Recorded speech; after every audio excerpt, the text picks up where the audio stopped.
In my last short, I assert that there are stumbling blocks in the Bible. Let me back that up.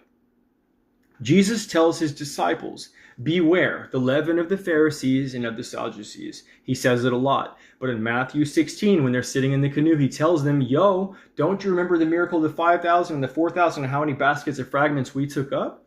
And something about remembering those parables, specifically the number of baskets of fragments they took up, informs them that he is speaking about doctrine and not bread. We can take from this that whenever Messiah speaks about bread in the New Testament, he's using it as a parable for doctrine, for scripture. Okay. Beware the leaven of the Pharisees and of the Sadducees. Beware the leaven of the Pharisees and of the Sadducees in your doctrine. Okay?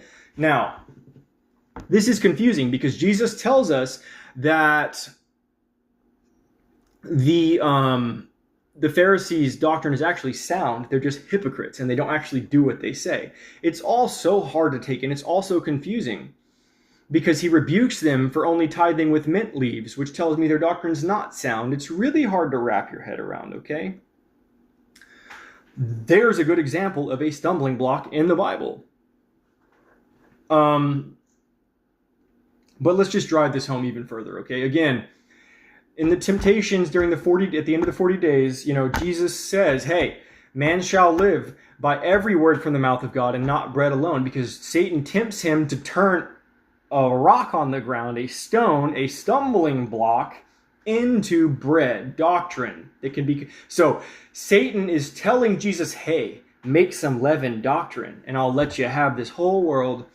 And because, make no mistake about it, this world belongs to Satan, not Jesus. That's why this war is happening. He's going to take it back. Rather, no, he's not. He's going to take us out of here into a different world, and this world will become hell.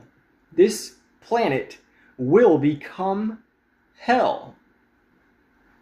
Okay, there's the outer darkness, the eternal abyss. There's a lake of fire.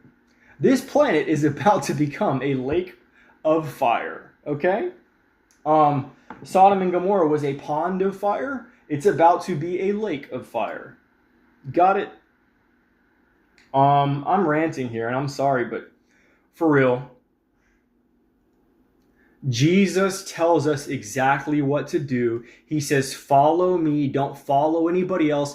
We would not be sitting here reading Peter's epistles. Why are we reading Paul's? Let's read the Gospels. Let's read Jesus. Let's read Revelation. Let's get to the truth.